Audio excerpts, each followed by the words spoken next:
Today we're going to be discussing the biggest reason for the Cowboys' offensive explosion to start the season, and it's not Kellen Moore. Okay, maybe a scotch Kellen Moore.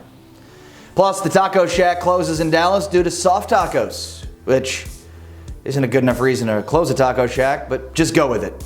Dallas Cowboys' first-round pick in 2017, Taco Charlton, was released by the club this week and subsequently picked up by the Cowboys' opponent on Sunday, the Miami Dolphins. The Taco Charlton pick was bad. It was a bad pick the moment it happened for a bunch of reasons. Here's a guy that felt entitled and didn't have a very good work ethic.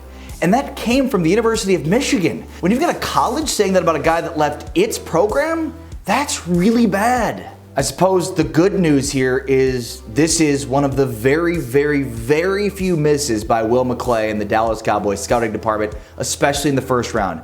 They've been nails in their drafts recently, and more specifically, really, really good drafting in the first round. Word to the wise, no matter what you want to do in this world, no matter how much talent you have to work at it.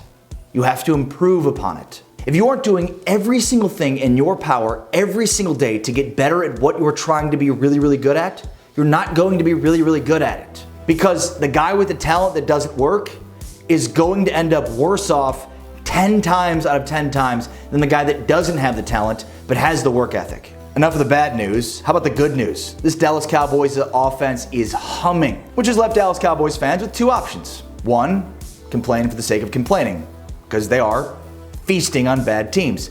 Or two, love what you're seeing and being optimistic about it, despite the fact that they are feasting on bad teams. Now, most of the praise for this offensive onslaught has been targeted at Kellen Moore, and rightfully so to a certain degree.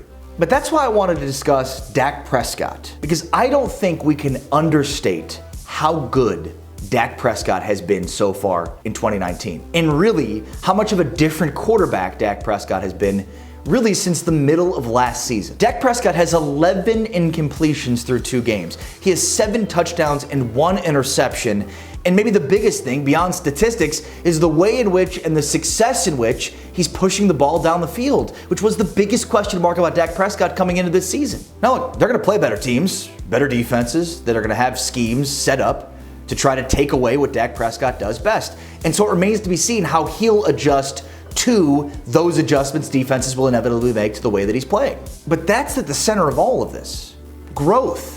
Because the Dak Prescott that we see today is vastly different than the rookie sensation, and certainly different than the Dak Prescott that we saw even at the middle of last season. At the center of all of this is growth, because it's not a given that professional athletes are willing to and put in the time and the work to grow and become better versions of themselves. If we're being honest, most of the question marks about Dak Prescott's ability to be a franchise-type quarterback for the Dallas Cowboys begin with last season. And up until the middle of last season, the answer to those questions were probably no, he's not.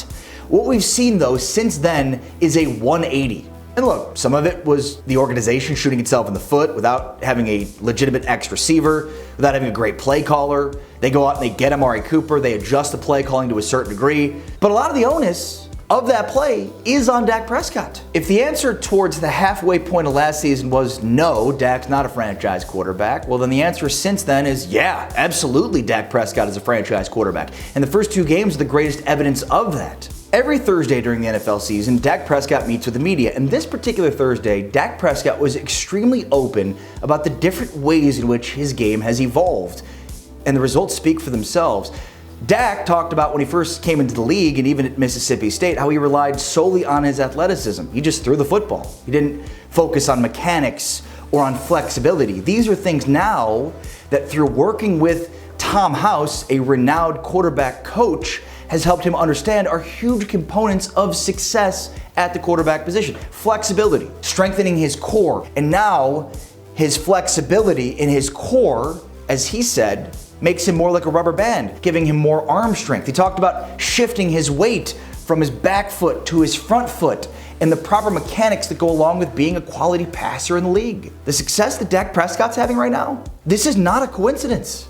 A lot of times he says he'd look at the film and see that he was throwing off of his front foot, which led to inconsistencies, inaccuracies, some of the things that we talked about with Dak Prescott before. But now with consistency in his mechanics, seeing consistency in the way that he's throwing the ball. And so now, oddly enough, this all goes back to Taco Charlton. Because on the one hand, you have a 4th-round pick that's had to work for everything that he's ever gotten in the NFL, has had to constantly prove people wrong, versus a 1st-round pick with all of the measurables in Taco Charlton, all of the physical traits to be a successful player, that had no interest in putting in the necessary work and time in order to be the best version of himself. Dak Prescott has drastically improved, both physically and mentally, over the last couple of seasons. Taco Charlton was always the same player. Always. In sports, we analyze players and we project out future success or failure for players. One of the things we don't exactly take into account is this. It's work ethic. Right? We know the physical pieces, we know the talent, we know the statistics, but the one thing that we can't measure, the one thing we can't gauge is how hard is that player willing to work in order to chase greatness. And this is the most important and impactful difference between Taco Charlton and Dak Prescott. Because the difference between good, great, mediocre, bad, the difference between transcendent athlete, great all-time athlete, to mediocre, wasted talent is this. And the physical ability, for the most part, is equal across the board. It's everything else that separates the all-time greats from the guys that didn't recognize their potential. And that's not just in sports, but in life too. The guy that outworks, the guy with all the talent, is going to win. When you combine talent with work ethic, that's where greatness happens. That's where greatness lives. And the proof for Dak Prescott is in what we've seen.